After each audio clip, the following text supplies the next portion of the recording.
বৈযোগচিত্র বৈচিত্র্যের প্রবন্ধের আসরে আজ থাকবে মার্কিন ভাষাতাত্ত্বিক শিক্ষাবিদ ও সমাজ সমালোচক নোম চমস্কির একটি বিখ্যাত প্রবন্ধ media control, the spectacular achievement of propaganda. বইটি ওপেন মিডিয়া প্যামফ্লেট সিরিজের বই। এটি 2002 সালে 7 স্টোরিজ প্রেস থেকে প্রকাশিত হয়েছিল। বাংলায় এটি অনুবাদ করেছেন সন্দীপন ভট্টাচার্য এবং গৌতম গঙ্গোপাধ্যায়।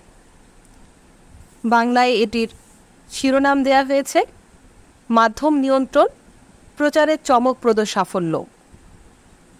তাহলে শুরু করছি নোম চমস্কির প্রবন্ধ মিডিয়া কন্ট্রোল।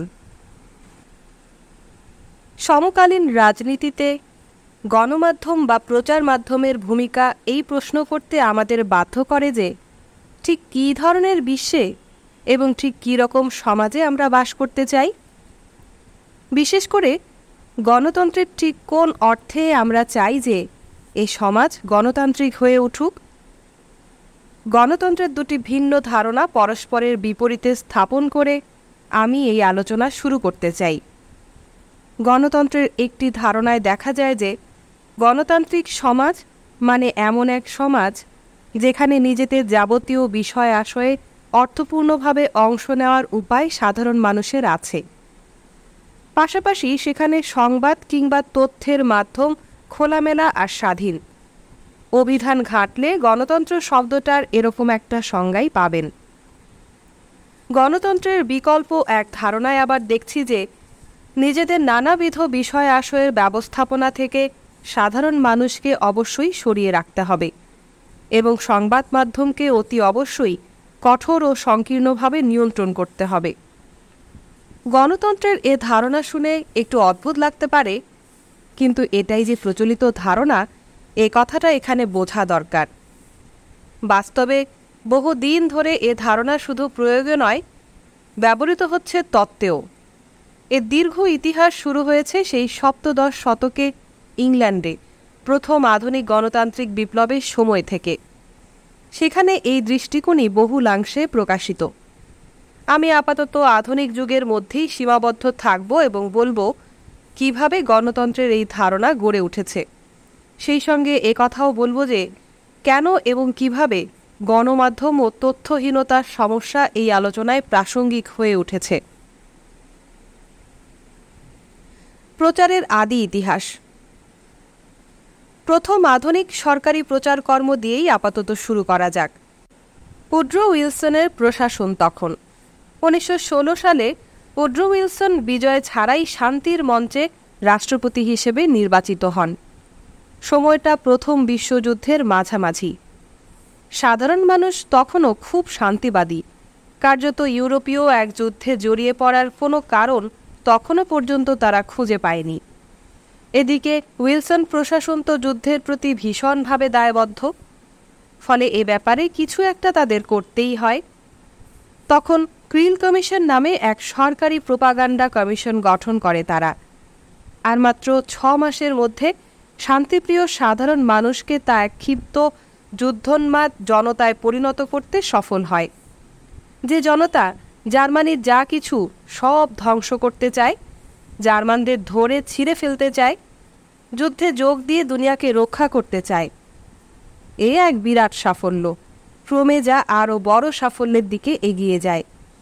ঠিক এই সময়ে এবং যুদ্ধের পরে প্রায় একই কায়দায় তথাকথিত এক লাল আতঙ্কের উন্মাদনা খুঁচিয়ে তোলা হয়।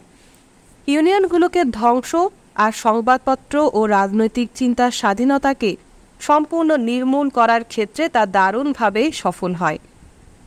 গণমাধ্যম ও ব্যবসায়িক প্রতিষ্ঠানের দিক থেকে এর পক্ষে খুব জোরালো সমর্থন মেলে। এর ব্যবস্থা তো করেছিল তারাই, আর তারাই তা ঠেলে এগিয়ে নিয়ে যায়।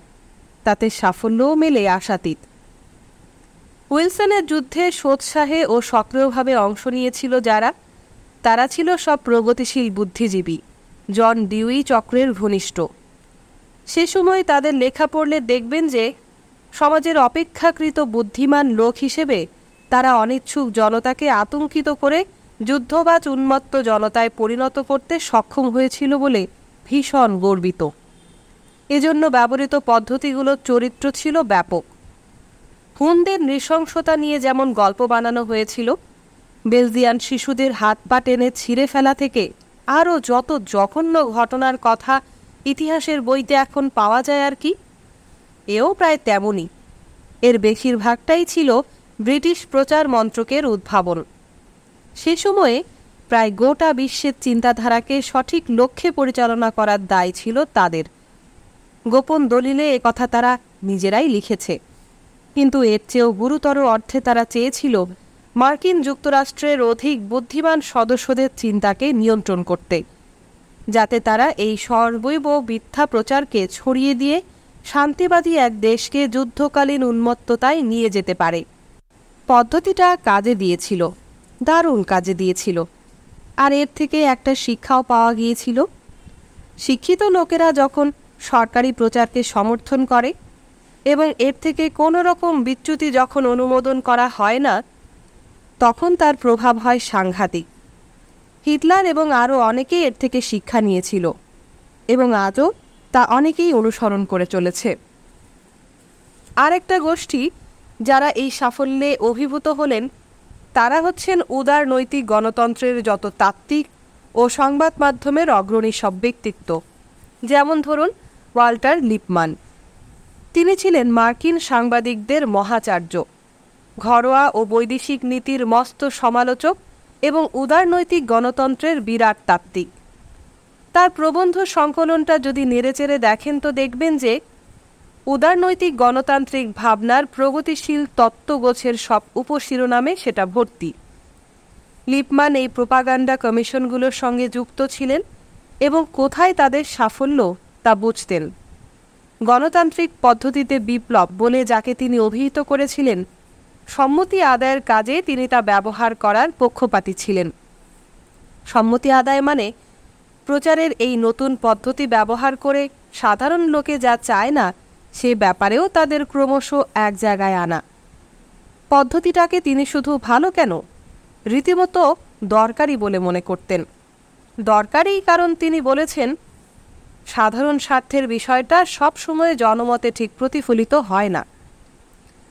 কোনো কিছু বোঝার মতো যথেষ্ট চটপটে আর দায়িত্বশীল লোকেদের বিশেষ একটা শ্রেণী শুধু তা বুঝতে পারে ও সে বাবদে যথাযথ ব্যবস্থা নিতে পারে। এই তত্ত্ব অনুযায়ী উচ্চকোটির ছোট্ট একটা গোষ্ঠী বুদ্ধিজীবী কিছু লোক, যাদের কথা ডিউইবাদীরাও বলেছেন, একমাত্র তারাই নাকি আমাদের সকলের সাধারণ স্বার্থের বিষয়গুলো বুঝতে সক্ষম, সাধারণ লোকের যা বোধগম্যতার বাইরে। এখন এই যে দৃষ্টিকোণ, এ অন্তত 100 বছরের পুরনো। মার্কামারা লেনিনীয় দৃষ্টিভঙ্গিও একই রকম। শক্তি হিসেবে জনপ্রিয় বিপ্লবকে ব্যবহার করে বিপ্লবী বুদ্ধিজীবীদের এক অগ্রণী অংশ রাষ্ট্র ক্ষমতা দখল করবে এবং জনতাকে যে স্বপ্ন দেখার পক্ষে তারা নির্বোধ ও অযোগ্য সেরকম এক ভবিষ্যতের দিকে ঠেলে নিয়ে যাবে। এই যে লেনিনীয় ধারণা, তার সঙ্গে এর নিবিড় সাদৃশ্য আছে। আদর্শগত সাধারণ ধারণার দিক থেকে উদারনৈতিক গণতান্ত্রিক তত্ত্ব ও মার্ক্সবাদ লেনিনবাদের সম্পর্ক খুবই ঘনিষ্ঠ। পরিবর্তনের বিশেষ কোনো বোধ ছাড়াই লোকে যে সময়ের সঙ্গে তাল মিলিয়ে অবস্থান পাল্টানোটা এত সহজ করে নিয়েছে, আমার ধারণা এ হলো তার একটা কারণ। ক্ষমতা কোথায় শুধু এটুকু বুঝলেই হলো, হয়তো একটা জনপ্রিয় বিপ্লব হলো আর আমরা রাষ্ট্র ক্ষমতার ভাগ পেলাম, অথবা সেটা হলো না, উভয় ক্ষেত্রেই আমরা শুধু তাদের জন্যই কাজ করব আসল ক্ষমতা যাদের হাতে আছে, অর্থাৎ ব্যবসায়িক গোষ্ঠী। এবং ওই একই কাজ আমরা বারবার করব, নির্বোধ জনতাকে এমন এক দুনিয়ার দিকে ঠেলে নিয়ে যাব বোকাদের নিজেদের পক্ষে যা বোঝাই সম্ভব নয়। লিপমান প্রগতিশীল গণতন্ত্রের বিস্তারিত ব্যাখ্যা সমেত একে সমর্থন জুগিয়েছেন। তার বক্তব্য হল, যথাযথভাবে ক্রিয়াশীল কোনো গণতন্ত্রে নাগরিকদের বহু শ্রেণী থাকে। প্রথমেই থাকে সেই শ্রেণীর নাগরিকেরা সমাজের সাধারণ সব বিষয়ের পরিচালনায় যাদের সক্রিয় ভূমিকা নিতে হয়। এরাই হলো বিশেষজ্ঞ। এরাই সেই সব লোক যারা বিশ্লেষণ করে, সিদ্ধান্ত নেয়, তা কাজে পরিণত করে এবং বিশেষ রাজনৈতিক, অর্থনৈতিক ও মতাদর্শগত ব্যবস্থার মধ্যে থেকে সব কিছু চালায়। জনসংখ্যার এ খুবই সামান্য অংশ, স্বাভাবিকভাবেই এ ভাবনা যারাই বাস্তবে প্রয়োগ করুক না কেন, তারা সবসময় ছোট্ট ওই গোষ্ঠীর একজন হতে বাধ্য। বাদবাকি অন্যদের ব্যাপারে কি করা যায় তাই নিয়ে তারা আলোচনা করে। যারা এই ছোট্ট গোষ্ঠীর বাইরে থাকে, অর্থাৎ জনসংখ্যার বৃহৎ অংশ, তারা হলো লিপমানের ভাষায় হতবুদ্ধি পশুর দল। হতবুদ্ধি এই পশু দলের গর্জন আর পদদলন, এই থেকে নিজেদের রক্ষা করতে হবে আমাদের। এখন গণতন্ত্রে দুটো নির্দিষ্ট কাজ আছে। বিশেষজ্ঞরা, দায়িত্বশীল লোকেরা সেখানে এই প্রশাসনিক কাজ করে, অর্থাৎ তারা সাধারণ স্বার্থের ব্যাপারগুলো দেখে, তা নিয়ে ভাবে এবং পরিকল্পনা করে। আর ওই হতবুদ্ধি পশুর দল তারা কি করে? গণতন্ত্রে তাদেরও নির্দিষ্ট কাজ আছে বই কি। গণতন্ত্রে তাদের কাজ হলো, তিনি বলেছেন, দর্শক হওয়া, অংশ নেওয়া নয়। কিন্তু সে ছাড়াও তাদের আরও কিছু কাজ আছে, কারণ এর নাম গণতন্ত্র। মাঝে মাঝে তাদের ওই সব বিশেষজ্ঞের মধ্যেই বিশেষ কারো পক্ষ নেওয়ার অনুমতি দেওয়া হয়। অন্যভাবে বলা যায়, তাদের এ কথা বলার অনুমতি দেওয়া হয় যে আমরা তোমাকে আমাদের নেতা হিসেবে চাই, বা আমরা তোমাকেই আমাদের নেতা হিসেবে চাই। কারণ এ হলো গণতন্ত্র, মোটেই কোনো একচ্ছত্রবাদী রাষ্ট্র নয়। এই পক্ষ নেওয়ার ব্যাপারটাকেই বলে নির্বাচন। কিন্তু বিশেষজ্ঞদের মধ্যে একবার কারো পক্ষ নেওয়ার পর ধরেই নেওয়া হয় যে তারা ফের আগের অবস্থায় ফিরে যাবে, আবারও ওই দর্শকে পরিণত হবে, মোটেই অংশগ্রহণ করার চেষ্টা করবে না। তো এই হলো যথাযথভাবে ক্রিয়াশীল গণতন্ত্রের শুরু। এর পেছনে একটা যুক্তি আছে, এমনকি বলা যায় এর পেছনে এক ধরনের আবশ্যিক মৌলিক নীতিসূত্র আছে। সেটা হলো এই যে, কোনো কিছু বোঝার পক্ষে জনতা সত্যি বড় নির্বোধ। নিজেদের বিষয় আশয় বুঝে নিতে তারা যদি এর মধ্যে অংশ নেওয়ার চেষ্টা করে, তো তারা ফালতু ঝামেলা পাকাবে। ফলে তাদের এই কাজের অনুমতি দেওয়াটা হবে ভুল এবং অনৈতিক। এই হতবুদ্ধি পশুর পালকে আমাদের বশে আনতে হবে। ক্রুব্ধ হয়ে প্রচলিত ব্যবস্থাকে পদদলিত ও ধ্বংস করার অনুমতি তাদের মোটেই দেওয়া যাবে না। এ হলো অনেকটা সেই রকম যুক্তি যাতে বলা হয় যে 3 বছরের শিশুকে দৌড়ে রাস্তা পেরোতে দেওয়ানোটা ঠিক নয়। 3 বছরের শিশুকে এই স্বাধীনতা কেউ দেয় না, কারণ তা কিভাবে ব্যবহার করতে হয় তা সে জানে না। তেমনি এই হতবুদ্ধি পশুর পালকেও কোনো কাজে অংশ নিতে দেওয়া যায় না, কারণ তারা শুধু ঝামেলা পাকায়। তো এই পশুর পালকে বশে আনতে কিছু একটা দরকার, আর ওই কিছু একটাই হলো গণতন্ত্রের পদ্ধতিতে এই নতুন বিপ্লব। সম্মতি তৈরি করে নাও, আদায় করে নাও। গণমাধ্যম, শিক্ষা প্রতিষ্ঠান ও জনসংস্কৃতিকে এজন্য বিভক্ত করতে হবে। রাজনৈতিক শ্রেণী ও সিদ্ধান্তকারীদের পক্ষে এজন্য বাস্তবতার কিছু সহনীয় বোধ সঞ্চার করতে হয়, যদিও তার সঙ্গে যথাযথ কিছু বিশ্বাসও সঞ্চার করা দরকার। মনে রাখবেন যে এখানে কিন্তু অব্যক্ত একটা ভিত্তি আছে।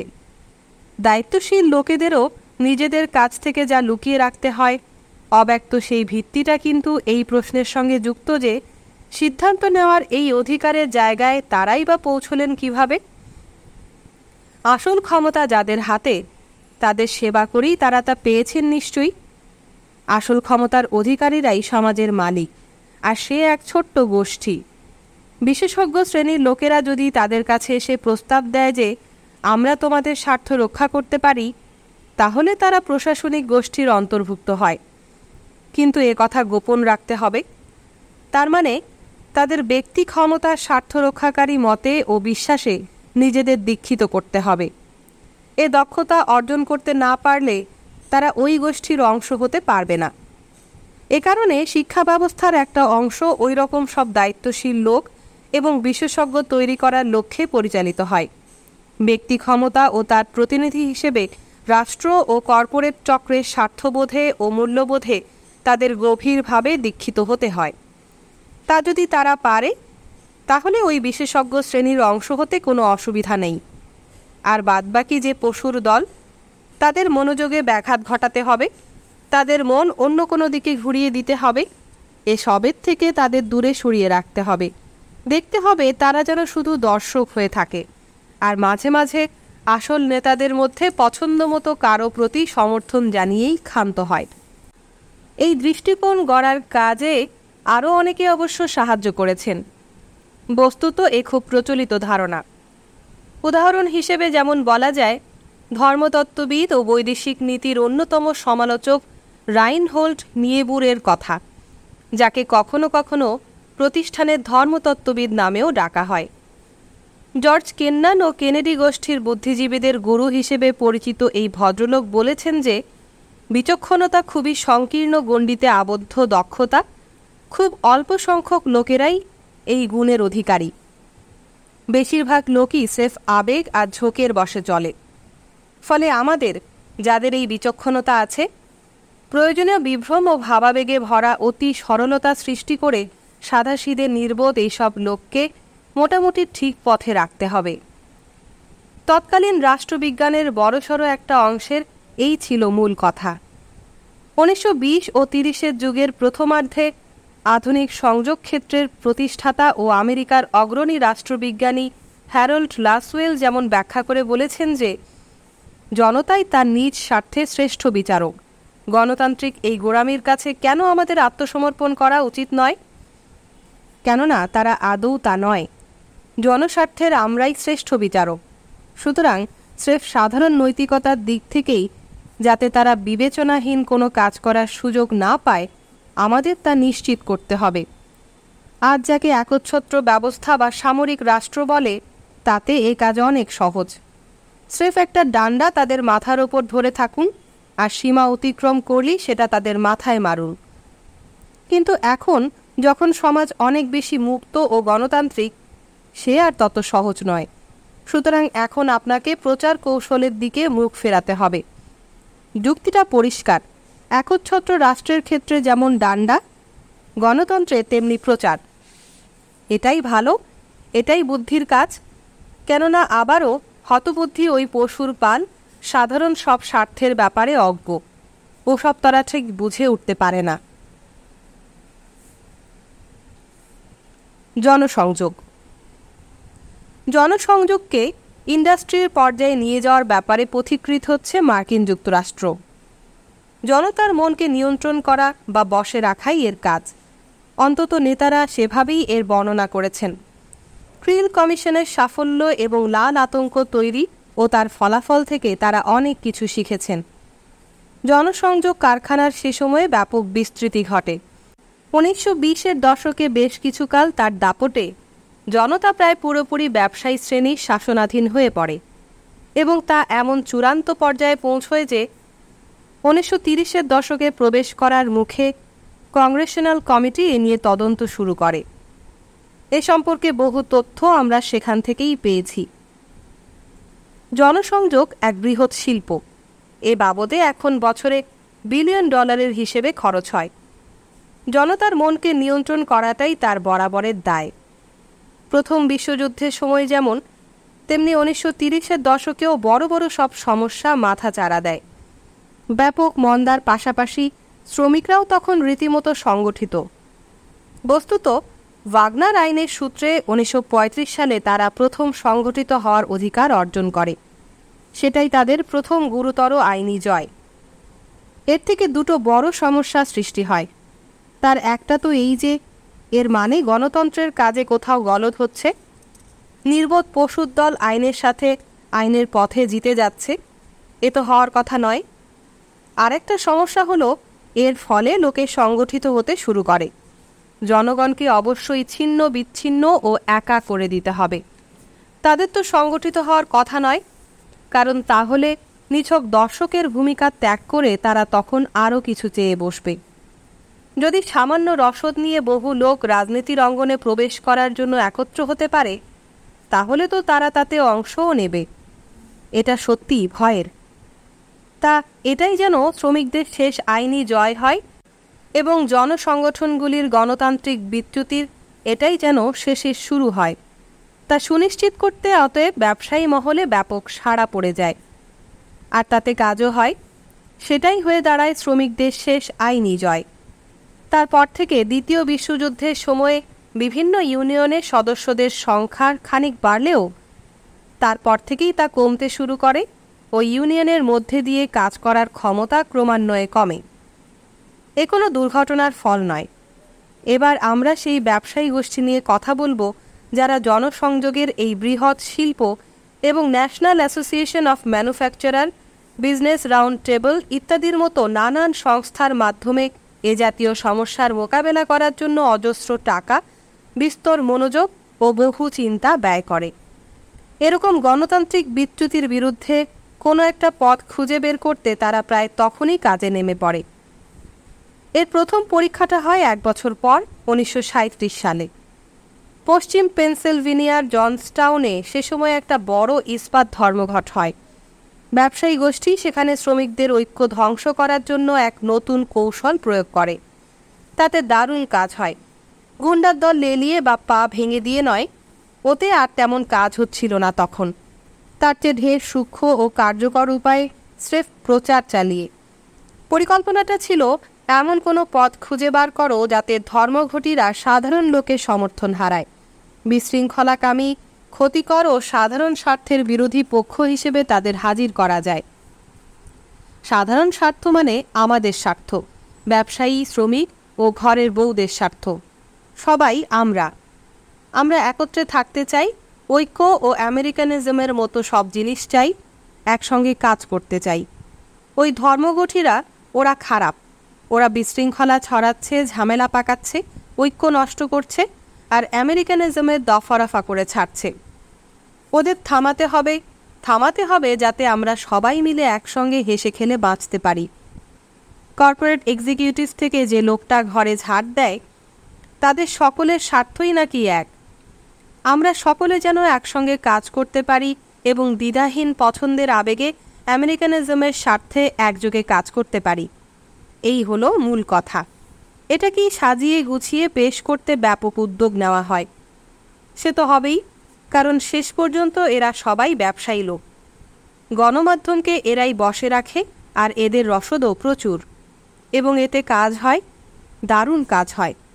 এটাই পরে মোহক উপত্যকার সূত্র বা মোহক ভ্যালি ফর্মুলা নামে পরিচিত হয় এবং ধর্মঘট ভাঙার জন্য নানা জায়গায় বারবার তা ব্যবহার করা হয়। আমেরিকানিজমের মতো জলীয় আর ফাঁপা ধারণার সমর্থনে জনমত গড়ে তোলার সময়েও ধর্মঘট ভাঙার বৈজ্ঞানিক পদ্ধতি হিসেবে কথিত এতে ভালোই কাজ হতো। কে এর বিরোধিতা করবে? অথবা ধরুন ঐক্য, কে তার বিরোধিতা করতে যাবে? বা পারস্য উপসাগরের যুদ্ধের সময়ে আমাদের সেনাদলকে সমর্থন করুন, কে এর বিরোধিতা করবে? বা হলুদ ফিতে, ইয়েলো রিবন, তার বিরোধিতাই বা করবে কে? সম্পূর্ণ শূন্য গর্ভ, বোকা, কিন্তু এসবের বিরোধিতা কে আর করতে যাবে? আসলে কেউ যদি আপনাকে জিজ্ঞেস করে যে আইওয়ার লোকেদের কি আপনি সমর্থন করেন, কি তার অর্থ? আপনি কি বলবেন যে হ্যাঁ আমি তাদের সমর্থন করি, অথবা না সমর্থন করি না? এটা আসলে কোনো প্রশ্নই নয়, এর কোনো মানে নেই। আর এই হলো আসল কথা। জনসংযোগের এইসব স্লোগান, যেমন আমাদের সেনাকে সমর্থন করুন, এই কথা হলো এসবের আসলে কোনো অর্থ নেই। আপনি আইওয়ার লোকেদের সমর্থন করেন না বিরোধিতা করেন, এও ওই একই রকম অর্থহীন। অবশ্য এর মধ্যে কথা একটা ঠিকই আছে। কথাটা হলো এই যে আপনি কি আমাদের সব নীতিকে সমর্থন করেন? কিন্তু তার মানে এই নয় যে আপনি চান যে লোকে তা নিয়ে ভাবুক। ভালো প্রচারের এটাই হলো মোদ্দা কথা। আপনি এমন একটা স্লোগান তৈরি করুন, কেউ যার বিরোধিতা করবে না, বরং সকলে সমর্থন করবে। কেউ জানে না তার অর্থ কী, কারণ আসলে তার কোনো অর্থ নেই। আসলে যার কোনো অর্থ আছে সেদিক থেকে আপনার মনোযোগ সরিয়ে দেওয়াতেই তার আসল মূল্য। সেটা হলো এই যে আপনি কি আমাদের নীতি সমর্থন করেন? কিন্তু এ নিয়ে কথা বলার অধিকার আপনার নেই। সেনাদলকে সমর্থন করা বা না করা নিয়ে লোকে কি বলবে? তাদের আমরা সমর্থন না করতে পারি না নিশ্চয়ই। এখানে আপনি জিতলেন।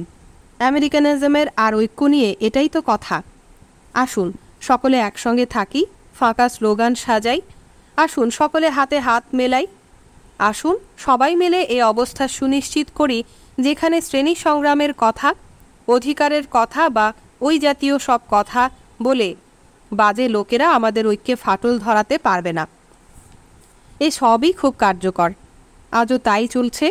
আর এই সবই খুব সতর্ক বিবেচনার ফল। জনসংযোগের শিল্পক্ষেত্রে যারা আছেন তারা কেউ সেখানে মজা মারার জন্য বসে নেই। তারা রীতিমতো কাজ করছেন সেখানে। তারা লোকের মনে সঠিক মূল্যবোধ চাড়িয়ে দেওয়ার চেষ্টা করছেন। বস্তুত প্রকৃত গণতন্ত্র সম্পর্কে তাদের একটা ধারণা আছে। এ ব্যবস্থা এমন হওয়া উচিত যেখানে বিশেষজ্ঞদের প্রভুর স্বার্থে কাজ করার শিক্ষা দেওয়া হয়। প্রভু মানে এই সমাজটা যাদের, জনগণের বাদবাকি অংশকে সংগঠিত হওয়া থেকে দূরে সরিয়ে রাখতে হবে, কারণ সংগঠন মাত্রই ঝামেলা পাকায়। টিভির সামনে এদের একা বসিয়ে রাখতে হবে, আর মাথায় এ কথা ঢুকিয়ে দিতে হবে যে জীবনের একমাত্র অর্থ হলো চারপাশে আরও পণ্য জোটাও বা ওই ধনী মধ্যবিত্ত পরিবারের মতো জীবন কাটাও যা তুমি টিভির পর্দায় দেখছো, এবং ঐক্য আর আমেরিকানিজমের মতো মিষ্টি মিষ্টি সব মূল্যবোধ নিয়ে বাঁচো। জীবনে এছাড়া আর কিছুই নেই। জীবনে যেন এছাড়া আরও কিছু আছে এ আপনার মনে হতেই পারে, কিন্তু যেহেতু এ সবই আপনি একাকী বসে দেখছেন, ফলে আপনার মনে হবে যে আপনি বোধহয় পাগল, কারণ ওখানে এছাড়া তো আর কিছু নেই। কই, আর কিছু তো দেখাচ্ছে না। এবং যেহেতু কোনো রকম সংগঠনই অনুমোদিত নয়, এ কথাটা ভীষণ গুরুত্বপূর্ণ। তাই আপনি পাগল কি না তা আপনার বোঝার সত্যি কোনো উপায় নেই। আপনি যে নিজেকে পাগল বলে মনে করছেন তার কারণ এক্ষেত্রে তা মনে করাটাই স্বাভাবিক। তাহলে এই হলো আদর্শ। এই আদর্শে পৌঁছানোর জন্যেই এত প্রয়াস, এত উদ্যোগ। অবশ্যই এর পেছনে নির্দিষ্ট কিছু ধারণা আছে, গণতন্ত্রের ধারণা, যার কথা আমি আগেই বলেছি। নির্বোধ ওই পশুর দল অবশ্য একটা সমস্যা। তাদের গর্জন আর পদদলন থেকে নিজেদের রক্ষা করতে হবে। অন্য কোনো দিকে তাদের মনোযোগ ঘুরিয়ে দিতে হবে। তারা ওই সুপার বোল বা সিটকম বা হিংস্র ওই সব ছবি দেখুক। মাঝে মধ্যে শুধু আমাদের সৈন্যদের সমর্থন করুন গোছের অর্থহীন কিছু স্লোগান দেওয়ার জন্য তাদের আপনি আহ্বান জানাবেন। আপনাকে তাদের সব সময় বেশ ভয়ের মধ্যে রাখতে হবে, কারণ তারা যদি নানা রকমের দুর্বৃত্ত, যারা বাইরে থেকে বা ভেতরে থেকে অথবা অন্য কোনো জায়গা থেকে এসে তাদের ধ্বংস করতে উদ্যত, তার ভয়ে সব সময় ভীত ও আতঙ্কিত না থাকে, তাহলেই তারা ভাবতে শুরু করবে। সেটা খুবই বিপজ্জনক, কারণ তারা তো এর উপযুক্ত নয়। ফলে তাদের মনোযোগ অন্যত্র ঘুরিয়ে দেওয়া এবং বরাবরের জন্য তাদের প্রান্তিক অবস্থানে ঠেলে রাখাটা জরুরি।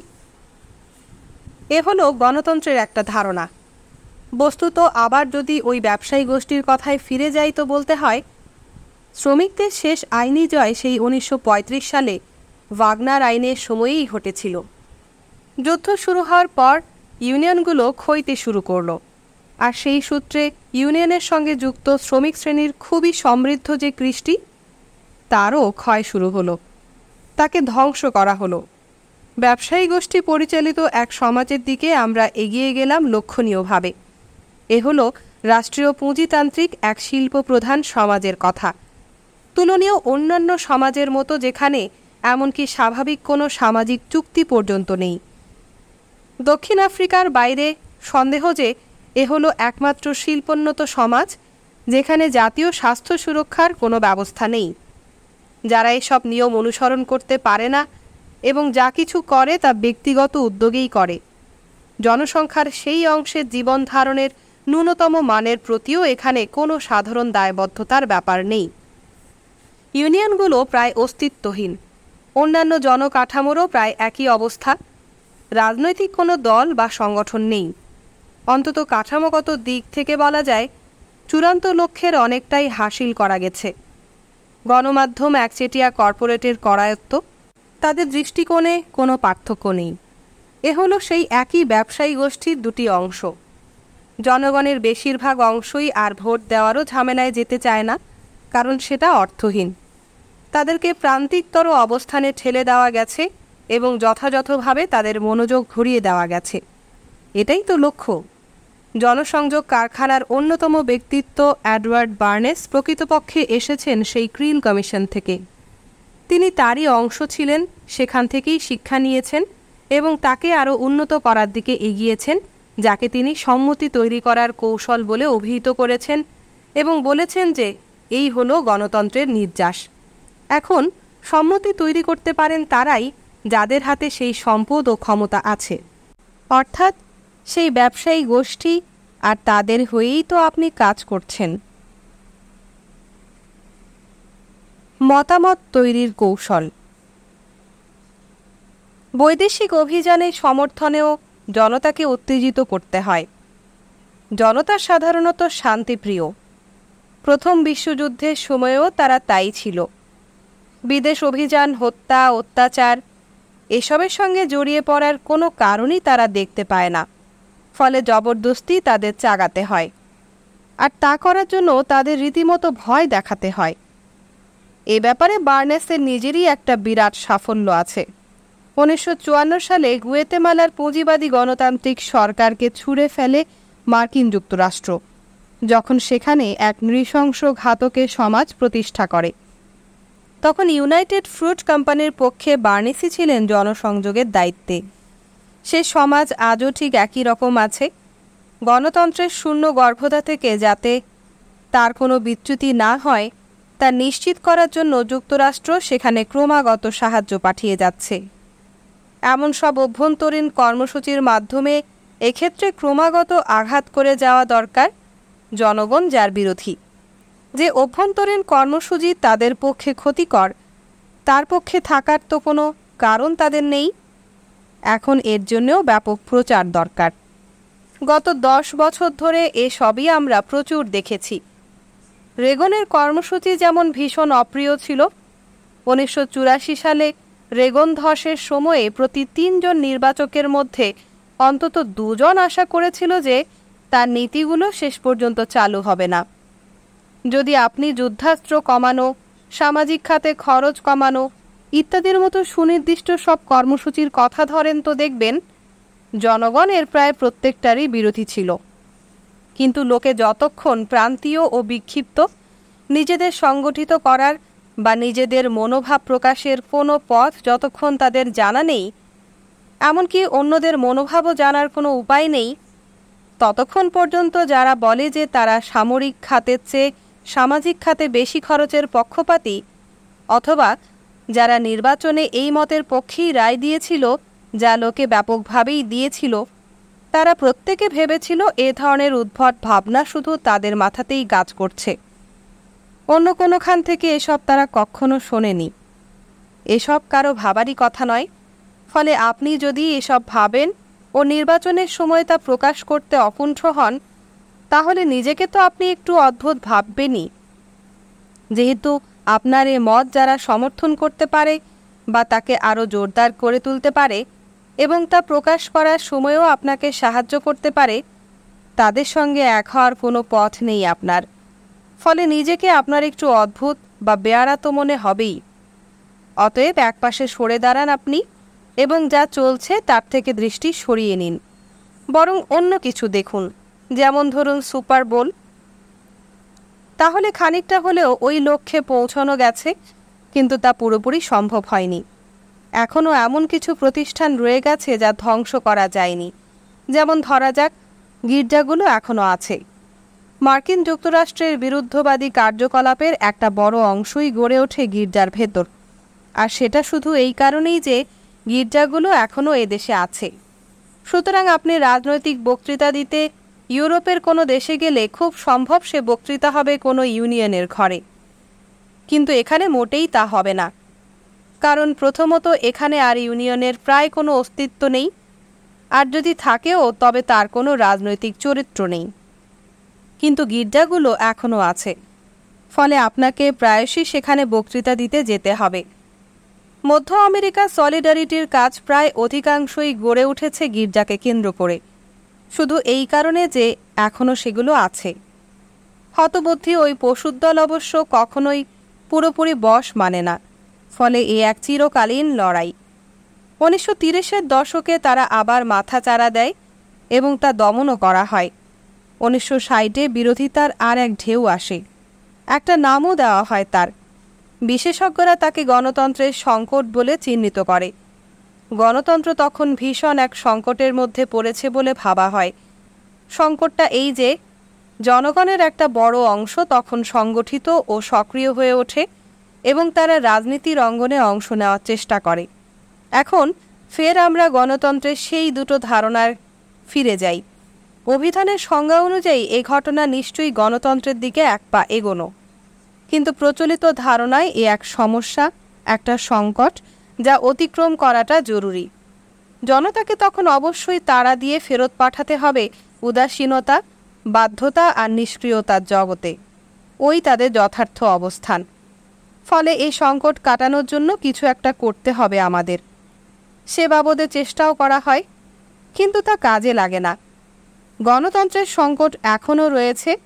হ্যাঁ, সৌভাগ্যবশত যদিও নীতির ক্ষেত্রে বদল আনার মতো তা কার্যকর নয়, কিন্তু লোকের মতামত বদলে দেওয়ার ক্ষেত্রে তা এখনও কার্যকর। বহু লোকই যদিও তা বিশ্বাস করতে পারে না। 1960-এর পর এ ব্যাধি সারানোর জন্য, তার অভিমুখ বদলে দেওয়ার জন্য বিরাট উদ্যোগ নেওয়া হয়। এ ব্যাধির একটা দিককে চিহ্নিত করতে সে সময় এর একটা বিশেষ নামও ঠিক করা হয়, ভিয়েতনাম সিনড্রোম। পরিভাষা হিসেবে কথাটা উঠে আসে 1970 নাগাদ, আর এই ঘটনাকে কেন্দ্র করেই তা সংজ্ঞায়িত হয়। রেগনবাদী এক বুদ্ধিজীবী নরম্যান পোডভ্রেৎসো একে সামরিক শক্তির ব্যবহারে এক অসুস্থ জড়তা বলে বর্ণনা করেন। হিংসার ব্যবহার নিয়ে জনতার এক বৃহৎ অংশের মধ্যেই এই অসুস্থ জড়তা ছিল। লোকে বুঝতেই পারেনি যে কেন তারা খামোখা কিছু লোকের ওপর অত্যাচার করবে, তাদের খুন করবে এবং একতরফা তাদের ওপর বোমা মারবে। এ ধরনের অসুস্থ জড়তায় আক্রান্ত হওয়াটা বিপজ্জনক। গোবেলস তা ঠিক বুঝেছিলেন, কারণ তাহলে অন্য দেশে আক্রমণ করার ক্ষেত্রে একটা সীমাবদ্ধতা আসতে বাধ্য। জনতার মনে সামরিক মূল্যবোধের প্রতি একটা শ্রদ্ধার ভাব ঢুকিয়ে দেওয়াটা জরুরি। ওয়াশিংটন পোস্ট তো উপসাগরীয় যুদ্ধ নিয়ে উন্মাদনার সময়ে বেশ গর্বের সঙ্গেই এ কথা লিখেছিল। বিষয়টা গুরুতর। যদি আপনি এমন এক হিংস্র সমাজ চান যা তার দেশের উচ্চবর্গীয় গুটি কয়েক লোকের স্বার্থ রক্ষার জন্য গোটা দুনিয়া জুড়ে বল প্রয়োগ করবে, তাহলে সামরিক মূল্যবোধের যথাযথ সমজদারি এবং হিংসার ব্যবহার নিয়ে এরকম কোনো অসুস্থ জড়তা না থাকাটা আবশ্যিক। এই হলো ভিয়েতনাম সিনড্রোম। এ বাধা এড়িয়ে অবশ্যই এগিয়ে যেতে হবে। উপস্থাপিত বাস্তবই প্রকৃত বাস্তব। ইতিহাসকে পুরোপুরি বিকৃত করাটাও সমান দরকারি। এ হলো ওই অসুস্থ জড়তাকে ঝেড়ে ফেলার একটা পথ। অর্থাৎ আমরা যখন কাউকে আক্রমণ করছি, তাকে ধ্বংস করছি, তখন তা দেখে যেন মনে হয় যে আমরা তখন ভয়ঙ্কর আগ্রাসী কোনো দানব বা ওই রকম কোনো কিছুর হাত থেকে নিজেকে রক্ষা করছি মাত্র। ভিয়েতনাম যুদ্ধের পর থেকে এর ইতিহাস নতুন করে নির্মাণের জন্য ব্যাপক উদ্যোগ নেওয়া হয়েছে। সত্যি কী চলছে বড় বেশি লোক তা বুঝে ফেলেছিল। এর মধ্যে অনেক সৈন্যও ছিল প্রচুর তরুণ তরুণী যারা শান্তি আন্দোলন সহ অন্যান্য নানা আন্দোলনে যুক্ত হয়েছিল। এ খুব খারাপ। এরকম খারাপ সব চিন্তার পুনর্বিন্যাস দরকার কিছুটা সুস্থতা ফিরিয়ে আনা।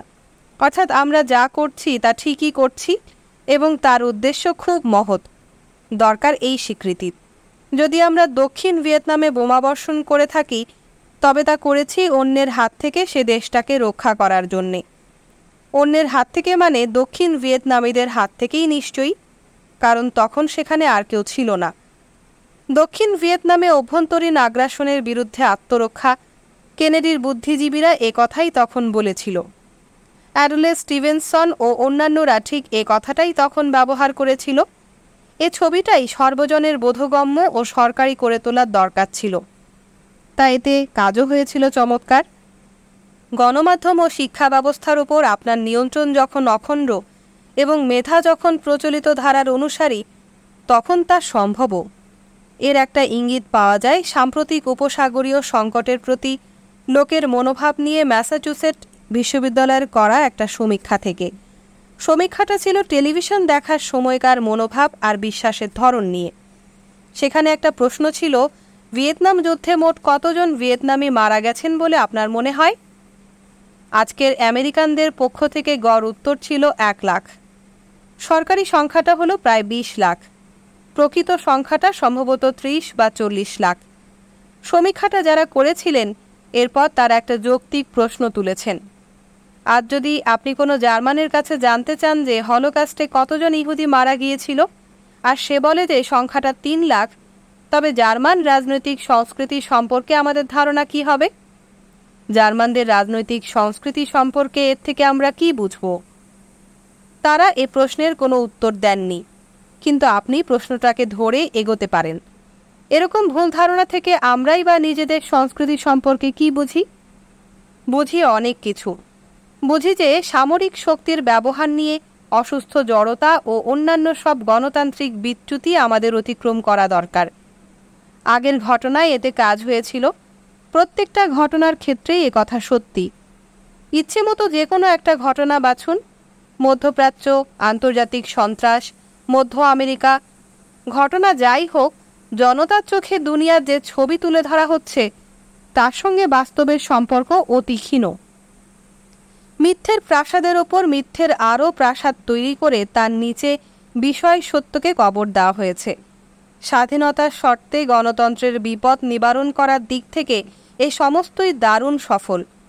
ব্যাপারটা খুব চিত্তাকর্ষকও বটে। এ কোনো একচ্ছত্র রাষ্ট্র নয় যে বল প্রয়োগ করে এ কাজ করা যাবে। এ সমস্তই স্বাধীনতার শর্তে অর্জিত সাফল্য।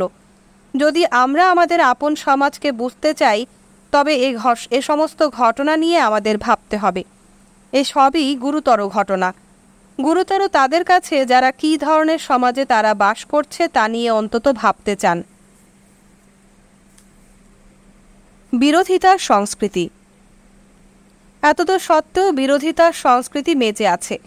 1960-এর দশকের পর থেকে তা অনেক বেড়েছে। 60-এর দশকে তার বিকাশ ছিল খুবই স্লথ। দক্ষিণ ভিয়েতনামে বোমাবাজি শুরু করার অনেক পরে পর্যন্ত ইন্দোচীনের যুদ্ধ নিয়ে কোনো প্রতিবাদ হয়নি।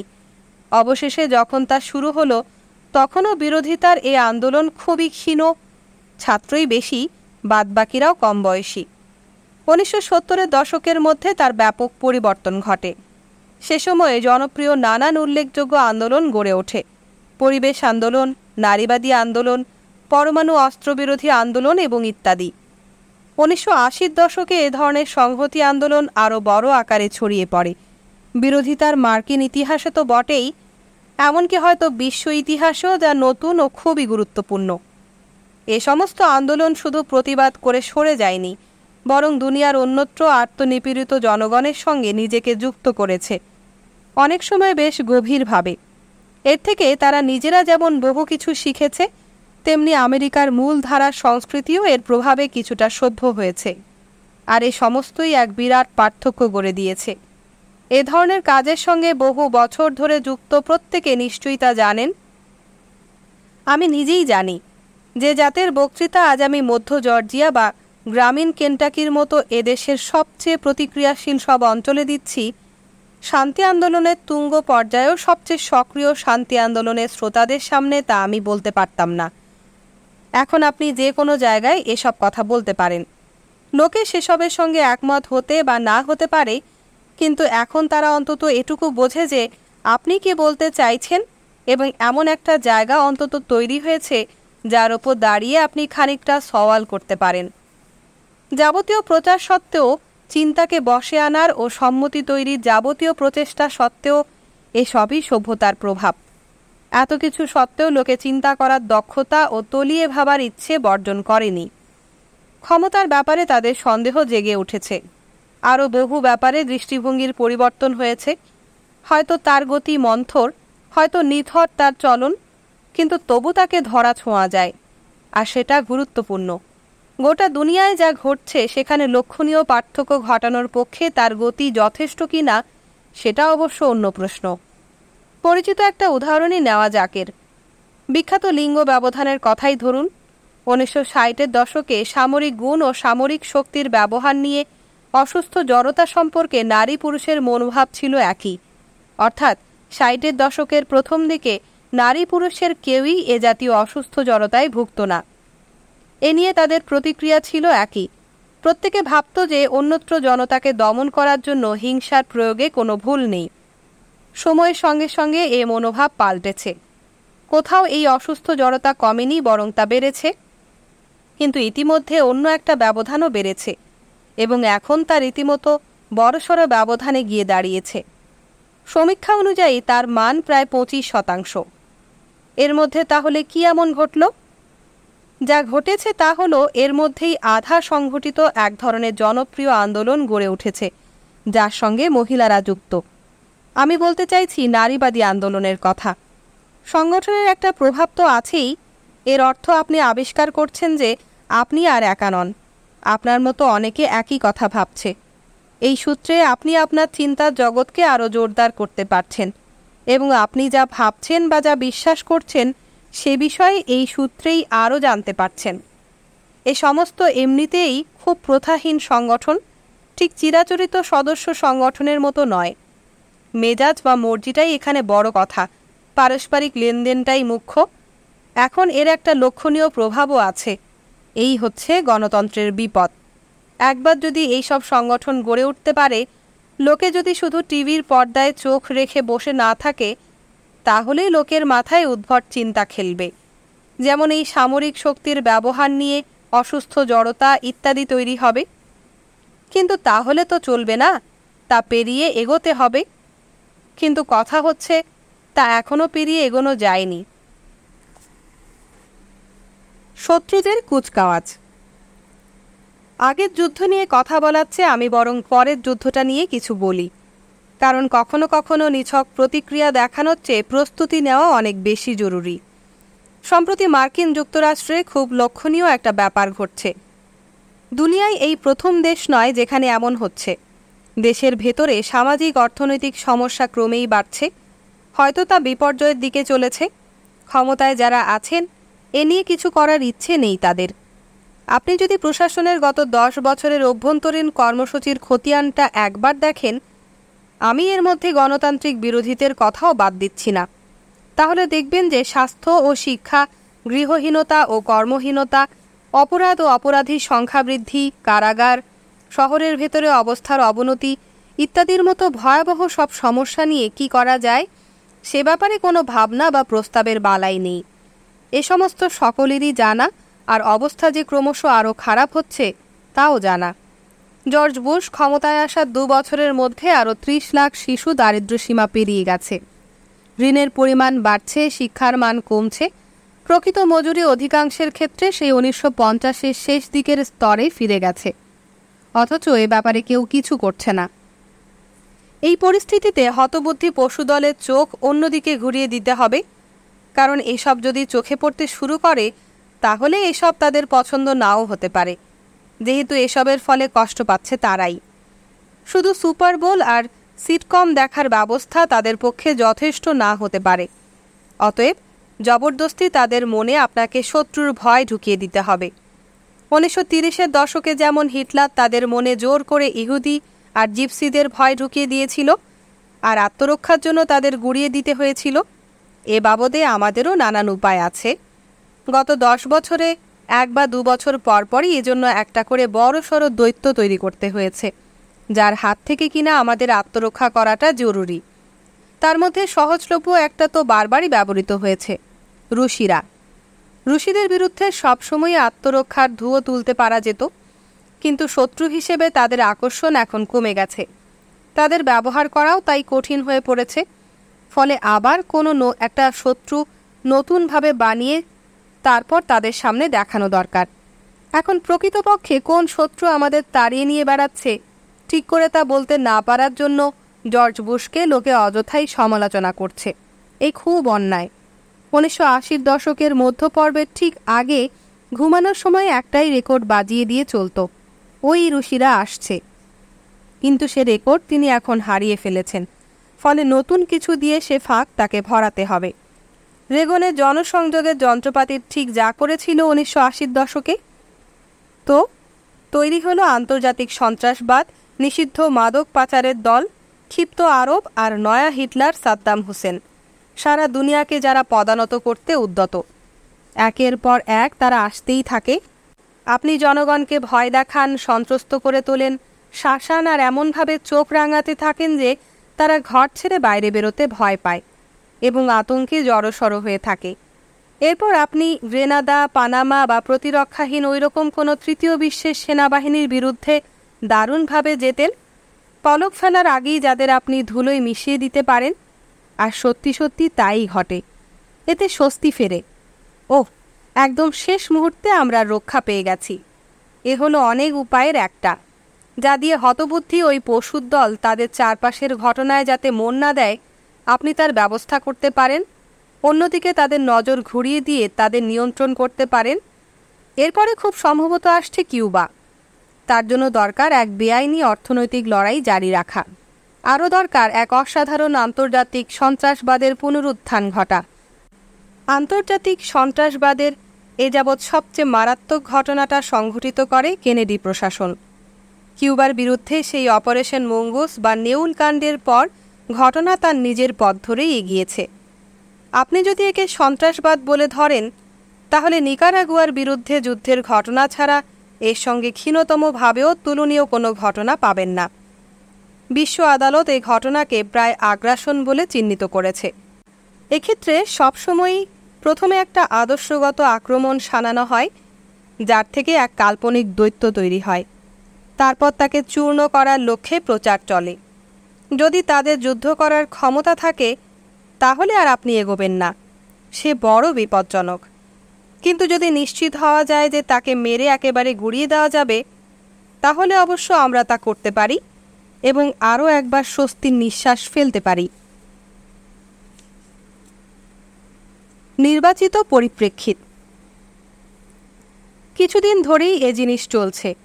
1986 মে মাসে আর্মান্দো ভাল্লাদারেস কিউবার বন্দিশালা থেকে মুক্তি পাওয়ার পর প্রকাশিত হয় তার স্মৃতিকথা।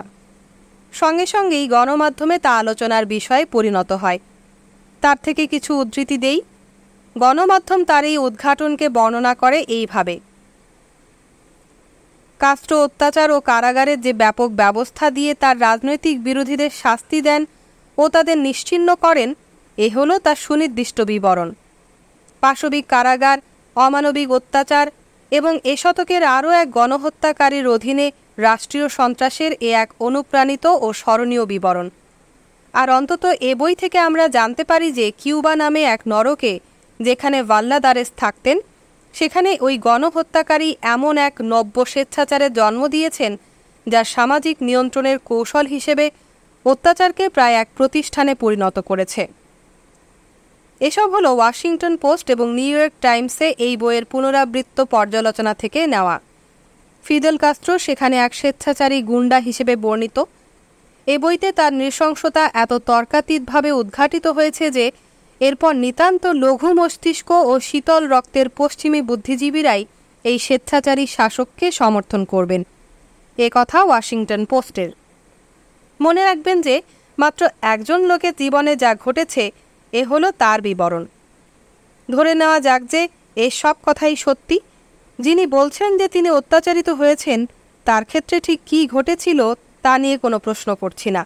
শুধু বলছি যে এরপর মানবাধিকার দিবস উপলক্ষে হোয়াইট হাউসের এক অনুষ্ঠানে কিউবার ওই খুনের স্বেচ্ছাচারী যে ভয় ও ধর্ষকাম জারি করেছিল, তা সহ্য করার মতো সাহসের জন্য রেগন শেষে ওই ভাল্লাদারেসকেই বেছে নেন এবং রাষ্ট্রসংঘের মানবাধিকার কমিশনে যুক্তরাষ্ট্রের প্রতিনিধি হিসেবে তাকে নিয়োগ করেন। সেখানে সালভাদোর আর গুয়েতেমালার সরকার, যাদের বিরুদ্ধে আনীত নৃশংসতার অভিযোগ এতই ব্যাপক ছিল যে তার তুলনায় ভাল্লাদারেসের যন্ত্রণাও মনে হবে খুব তুচ্ছ, তাদের পক্ষ সমর্থন করে ভাল্লাদারেস বেশ উল্লেখযোগ্য কাজ করেন। তা এভাবেই তো সব চলে। এ হচ্ছে 1986 মে মাসের কথা। ঘটনাটা বেশ চিত্তাকর্ষক এবং সম্মতি তৈরি বা আদায় করার বিষয়ে এর থেকে অনেক কিছু জানা যায়। ওই মাসেই এল সালভাদোরের হিউম্যান রাইটস গ্রুপের অবশিষ্ট সদস্যদের এবং ডিরেক্টর হারভার্ট আনাইয়াকে গ্রেফতার করা হয় এবং তাদের ওপর অত্যাচার শুরু হয়। নেতাদের অবশ্য আগেই খুন করা হয়েছিল। এদের সকলকে লা এসপেরানজো বা প্রত্যাশার কারাগারে পাঠানো হয়। আর সেখানেও তারা মানবাধিকার রক্ষার কাজ বন্ধ করেননি। পেশায় তারা আইনজীবী ছিলেন। তারা সেখানে ক্রমাগত হলফনামা দিতে থাকেন। মোট 432 জন বন্দী ছিলেন। তার মধ্যে 430টি স্বাক্ষরিত হলফনামায় তারা শপথ নিয়ে বর্ণনা করেছেন যে কিভাবে তাদের ওপর অত্যাচার চালানো হয়েছে, বৈদ্যুতিক শকসহ সে নানা নৃশংস কাণ্ড। এর মধ্যে উর্দি পড়া এক উত্তর আমেরিকান মেজরের অত্যাচারের কথা একটু বিশদে বলা হয়েছে। এ এক আশ্চর্য রকমের বিস্তৃত ও সর্বাঙ্গীন সাক্ষ্য। পীড়নকক্ষে কি হয় না হয় বিশদ বিবরণের দিক থেকে সম্ভবত তার এক অদ্বিতীয় দলিল। বন্দীদের শপথ নেওয়া সাক্ষ্যের 160 পৃষ্ঠাব্যাপী এই রিপোর্ট জেল থেকে পাচার হয়ে যায়, সঙ্গে একটা ভিডিও টেপ যেখানে তাদের ওপর করা অত্যাচার নিয়ে বন্দীদের সাক্ষ্য দেওয়ার ছবি ধরা আছে। রিপোর্টটা marine county interfaith task force নামে একটা সংগঠন সর্বত্র ছড়িয়ে দেয়। জাতীয় সংবাদ মাধ্যম তার বিবরণ প্রকাশ করতে অস্বীকার করে, বিভিন্ন টিভি স্টেশনও তা দেখাতে চায় না। মেরিন কাউন্টির স্থানীয় কাগজ সান ফ্রান্সিসকো এক্সামিনারে শুধু একটা লেখা ছাপা হয়। আমার ধারণা ওই শেষ, আর কেউ তা ছুঁয়েও দেখেনি। সে ছিল এমন এক সময় যখন লঘু মস্তিষ্ক ও শীতল রক্তের অল্প কিছু পশ্চিমী বুদ্ধিজীবীদের চেয়ে ঢের বেশি লোক হোসে নাপোলিয়ন দুয়ার্তে ও রোনাল্ড রেগানের স্তব গাইছিলেন। আনাইয়াকে কেউই শ্রদ্ধা জানাতে যায়নি। মানবাধিকার দিবসে তার কথা কেউ উল্লেখ করেনি, কোনো প্রতিষ্ঠানে তাকে কেউ নিয়োগ করেনি। বন্দি বিনিময়ের এক কর্মসূচিতে তিনি মুক্তি পান এবং তারপর খুন হয়ে যান, সম্ভবত যুক্তরাষ্ট্রের মদতপুষ্ট নিরাপত্তা বাহিনীর হাতে। এ নিয়ে সেভাবে কোনো খবর কোথাও বেরোয়নি। গণমাধ্যম কখনো প্রশ্ন তোলেনি যে নৃশংসতার খবর প্রকাশ করার বদলে তার ওপর চেপে বসে তাকে স্তব্ধ করে দিলে তিনি প্রাণে বাঁচতেন কিনা। সম্মতি তৈরির কোনো সুষ্ঠু ব্যবস্থা কিভাবে কাজ করে, এই ঘটনা সে ব্যাপারে কিছু প্রয়োজনীয় কথা বলে। হার্ভার্ড আনাইয়া কর্তৃক এল সালভাদোরের ঘটনা উদ্ঘাটনের তুলনায় ভাল্লাদারেসের স্মৃতিকথাকে পর্বতের পাশে, এমনকি একদানা মোটর বলেও মনে হয় না। কিন্তু আপনাকে তো আপনার কাজ করতেই হবে, আর তাই আমাদের পরবর্তী যুদ্ধের দিকে নিয়ে যায়। আমার ধারণা এসব ঘটনা আমরা আরও অনেক শুনব যতক্ষণ না পরবর্তী অভিযান পুনরায় শুরু হচ্ছে। শেষ ঘটনাটা নিয়ে আরও কিছু কথা বলবো। ম্যাসাচুসেট বিশ্ববিদ্যালয়ে যে সমীক্ষার কথা আগে বলেছি তাই দিয়েই শুরু করি। ওই সমীক্ষায় কিছু চিত্তাকর্ষক সিদ্ধান্ত আছে। সেখানে লোকের কাছে জানতে চাওয়া হয়েছিল যে বেআইনি দখলদারি বা গুরুতর মানবাধিকার লঙ্ঘনের ঘটনায় সদর্থে হস্তক্ষেপের জন্য যুক্তরাষ্ট্রের কি শক্তি প্রয়োগ করা উচিত। যুক্তরাষ্ট্রের প্রতি 3 জনের মধ্যে 2 জন মনে করে যে আমাদের তা করা উচিত। বেআইনি দখলদারি ও গুরুতর মানবাধিকার লঙ্ঘনের ঘটনায় আমাদের শক্তি প্রয়োগ করা উচিত। যুক্তরাষ্ট্রকে যদি এই পরামর্শ অনুসরণ করতে হয় তাহলে ওই এল সালভাদোর থেকে শুরু করে Guatemala, Indonesia, Damascus, Tel Aviv, Cape Town, তুর্কি থেকে ওয়াশিংটন পর্যন্ত এক দীর্ঘ তালিকা অনুযায়ী বিভিন্ন রাষ্ট্রে আমাদের বোমা মারতে হয়, কেননা এই সমস্ত দেশেই বেআইনি দখলদারি, আগ্রাসন এবং মানবাধিকার লঙ্ঘনের ভয়াবহ সব ঘটনা ঘটে গেছে। আর এসবের পেছনের ঘটনাগুলি যদি আপনি জানেন তাহলে নিশ্চয়ই এও জানেন যে সাদ্দাম হোসেনের আগ্রাসন ও নৃশংসতা এই একই শ্রেণীতে পড়ে। তাও এই সবই চূড়ান্ত উদাহরণ নয়। তো এই সিদ্ধান্তে আর কেউ আসে না কেন? কারণটা হলো এসব আদৌ কেউ জানে না। একটা কার্যকর সুষ্ঠু প্রচার ব্যবস্থায় আমি যদি এরকম বিভিন্ন উদাহরণের তালিকা পেশ করি তা কেউ বুঝতেই পারবে না যে আমি ঠিক কী নিয়ে কথা বলছি। আপনার দেখার ইচ্ছে থাকলে দেখতে পারেন যে উদাহরণগুলো একেবারে যথাযথ। একটার কথাই ধরুন, খাঁড়ি যুদ্ধের সময় যা ভীষণভাবে স্পষ্ট হয়ে উঠেছিল। ফেব্রুয়ারিতে বোমাবাজির একেবারে মাঝমধ্যিখানে লেবানন সরকার ইসরায়েলকে রাষ্ট্রসংঘের নিরাপত্তা পরিষদের 425 সংখ্যক প্রস্তাব মেনে তখনই লেবানন থেকে নিঃশর্ত প্রত্যাবর্তনের জন্য অনুরোধ করে। এই প্রস্তাবের সময় ছিল মার্চ 1978। তারপর আরও 2টি প্রস্তাবে ওই একই কথা বলা হয়। ইসরায়েল অবশ্যই তা মানে না, কারণ দখলদারি বজায় রাখার পক্ষে যুক্তরাষ্ট্র আগাগোড়া তাদের সমর্থন করে যায়। ইতিমধ্যে দক্ষিণ লেবাননকে সন্ত্রস্ত করে তোলা হয়। বিরাট বিরাট পীড়ন কক্ষে ভয়াবহ সব ব্যাপার সেখানে চলতে থাকে। লেবাননের অন্যান্য অংশে আক্রমণ করার জন্য ঘাঁটি হিসেবে তা ব্যবহার করা হয়। 1978-এর পর লেবানন আক্রান্ত হয়। বেইরুট শহরে বোমা পড়ে।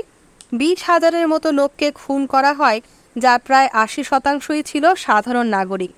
বিভিন্ন হাসপাতালে ব্যাপক ধ্বংসকাণ্ড চলে। সেই সঙ্গে হয় ব্যাপক লুটপাট, ডাকাতি, ঘোর সন্ত্রাস। এ সব ভালো, কারণ যুক্তরাষ্ট্র তাতে মদত যোগায়। এ অবশ্য মাত্র একটা ঘটনা। এ প্রসঙ্গে গণমাধ্যমে আপনি কিছু খুঁজে পাবেন না, অথবা রাষ্ট্রসংঘের নিরাপত্তা পরিষদের 425 সংখ্যক প্রস্তাব বা অন্য দুটোর মধ্যে যে কোনো একটা প্রস্তাব ইসরায়েল বা যুক্তরাষ্ট্রের মানা উচিত কিনা তা নিয়ে কোনো আলোচনা দেখতে পাবেন না। বা এও দেখবেন না যে তেল আবিবে কেউ বোমা মারার ডাক দিয়েছে, যদিও জনসংখ্যার 2/3 যে নীতি ঊর্ধ্বে তুলে ধরেছে, তদনুযায়ী সেটাই আমাদের করা উচিত, কারণ শেষ বিচারে তা বেআইনি দখলদারি এবং মানবাধিকার লঙ্ঘনের ভয়াবহ ঘটনার উদাহরণ ছাড়া আর কিছুই নয়। তাও এমাত্র একটা ঘটনা। পূর্ব টিমোর ইন্দোনেশিয়ার আক্রমণে অন্তত 2 লাখ লোক মারা যায়। আগের সব ঘটনা এর তুলনায় মনে হয় শিশু, কিন্তু যুক্তরাষ্ট্র তা সমর্থন করে। এখনও যুক্তরাষ্ট্রের গুরুতর কূটনৈতিক ও সামরিক সমর্থনে তারা তা চালিয়ে যাচ্ছে। তো এভাবে আমরা অসংখ্য ঘটনার কথা বলে যেতে পারি। খাঁড়ি যুদ্ধ। একটা সুষ্ঠু প্রচার ব্যবস্থা কিভাবে কাজ করে এসবই আপনাকে তা জানায়। লোকে একথা বিশ্বাস করতে পারে যে আমরা যখন ইরাক বা কুয়েতের বিরুদ্ধে বল প্রয়োগ করি, তখন তা করি এই কারণে যে বেআইনি দখলদারি ও মানবাধিকার লঙ্ঘনের ঘটনা কোথাও ঘটলে বল প্রয়োগ করেই যে তা মোকাবেলা করতে হবে, এ আমরা সত্যি বলে মনে করি। ওই একই নীতি যুক্তরাষ্ট্রের ক্ষেত্রে ব্যবহার করলে তার অর্থ কী দাঁড়াবে তারা তা বোঝে না। বলতেই হবে প্রচারের এক চমকপ্রদ সাফল্য। আর একটা উদাহরণ নেওয়া যাক।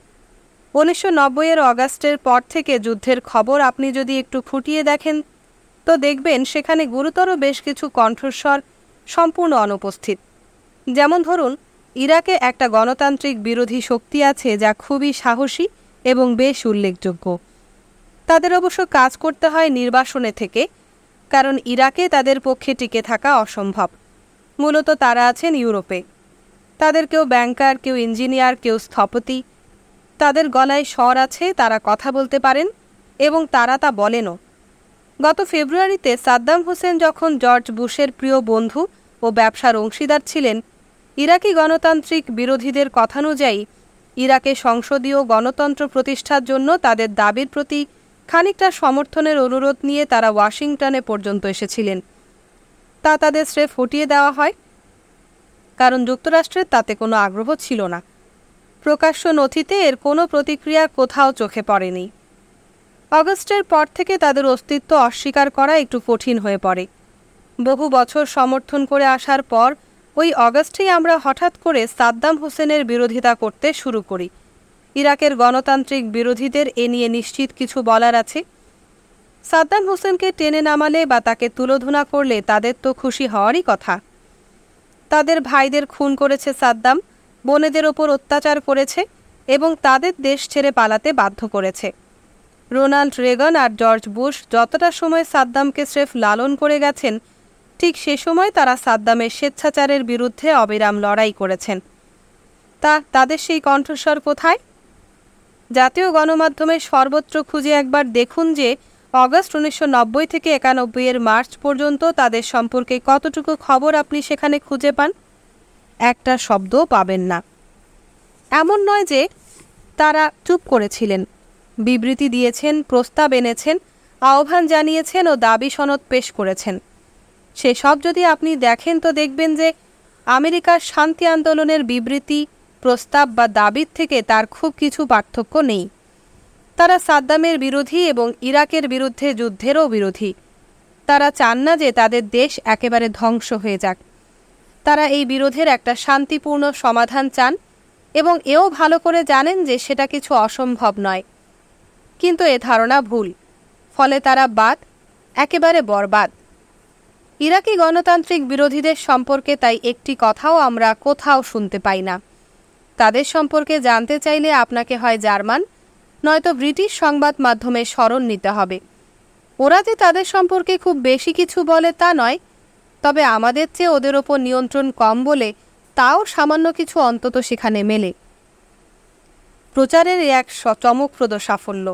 প্রথমত, ইরাকি গণতন্ত্রীদের কণ্ঠস্বরকে সম্পূর্ণ বরবাদ করে দেওয়া গেছে এবং দ্বিতীয়ত কেউ তা লক্ষ্য পর্যন্ত করেনি। এও কম আগ্রহের ব্যাপার নয়। ইরাকি গণতান্ত্রিক বিরোধীদের স্বর যে আমরা শুনতে পাচ্ছি না, আদপেই তা লক্ষ্য না করার জন্যে এবং তা নিয়ে প্রশ্ন না তোলার জন্য সত্যি খুব গভীরভাবে মতদীক্ষিত জনগণের দরকার। প্রশ্ন তুললে দেখব যে তার উত্তরটাও খুব সোজা, কারণ ইরাকি গণতন্ত্রীদের চিন্তার ধারা তাদের নিজস্ব, আন্তর্জাতিক শান্তি আন্দোলনের সঙ্গে তারা সহমত। ফলে প্রকাশ্য আলোচনা থেকে তারা বাদ, পুরো বরবাদ। যুদ্ধের কারণ কি? আসুন এবার তা নিয়ে আলোচনা করা যাক। যুদ্ধের সব কারণই বলে দেওয়া আছে।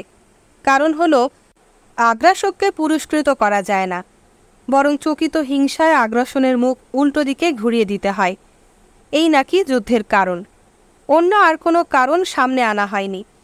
এটা কি আদৌ যুদ্ধের কোনো কারণ হতে পারে? যুক্তরাষ্ট্র নিজে কি এই নীতি মানে যে আগ্রাসককে পুরস্কৃত করা যায় না ও চকিত হিংসায় আগ্রাসনের মুখ উল্টো দিকে ঘুরিয়ে দিতে হয়? ঘটনার বিবরণ দিয়ে আমি আর আপনাদের বুদ্ধিমত্তাকে অপমান করতে চাই না, কিন্তু মজা হলো পড়াশোনা করা পুঁচকে কোনো ছেলেও 2 মিনিটে এ যুক্তি উড়িয়ে দিতে পারে, যদিও তা কোনোদিনই কেউ উড়িয়ে দেয়নি। গণমাধ্যমের দিকে চেয়ে দেখুন, উদারপন্থী সব লেখক ও সমালোচক যারা কংগ্রেসে সাক্ষ্য দেয়, তারাই লক্ষ্য রাখে যে এ সমস্ত নীতির পক্ষে যুক্তরাষ্ট্রের অবস্থান নিয়ে কেউ কোনো প্রশ্ন তুলছে কিনা।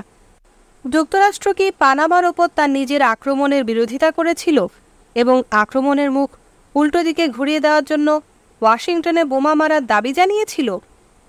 1969-এ যখন নামিবিয়ার দক্ষিণ আফ্রিকার দখলদারি বেআইনি ঘোষিত হয়, যুক্তরাষ্ট্র কি তখন খাদ্য আর ওষুধের ওপর নিষেধাজ্ঞা জারি করেছিল? তারা কি যুদ্ধে গিয়েছিল? কেপটাউনে বোমা বর্ষণ করেছিল? না, বদলে 20 বছর ধরে তারা মৌনতার কূটনীতি করে গেছে। এই 20টা বছরও কিন্তু খুব প্রীতিকর ছিল না। শুধু রেগন বুশের প্রশাসনকালেই দক্ষিণ আফ্রিকা পার্শ্ববর্তী নানান দেশে অন্তত 15 লক্ষ লোককে খুন করেছে। দক্ষিণ আফ্রিকা বা নামিবিয়ার কি হয়েছে ভুলে যান।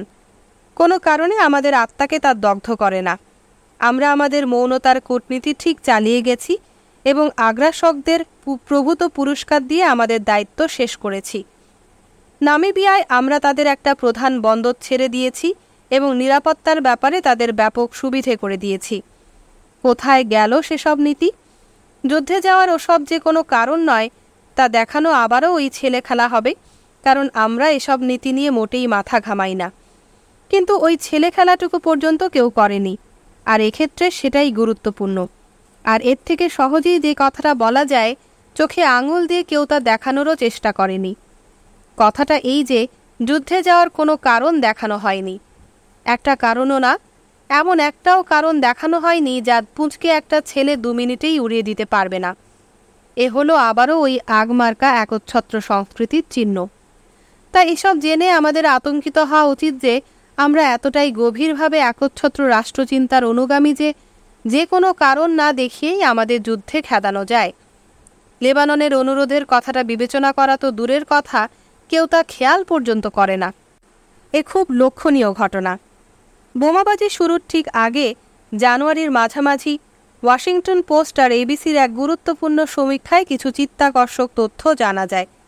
লোকজনের কাছে জানতে চাওয়া হয়, নিরাপত্তা পরিষদ আরব ও ইসরায়েলের সংঘর্ষের সমস্যাটা বিবেচনা করে দেখবে। এই আশ্বাসের ভিত্তিতে ইরাক যদি কুয়েত থেকে সরে যেতে রাজি হয়, তাহলে তারা কি তার পক্ষে?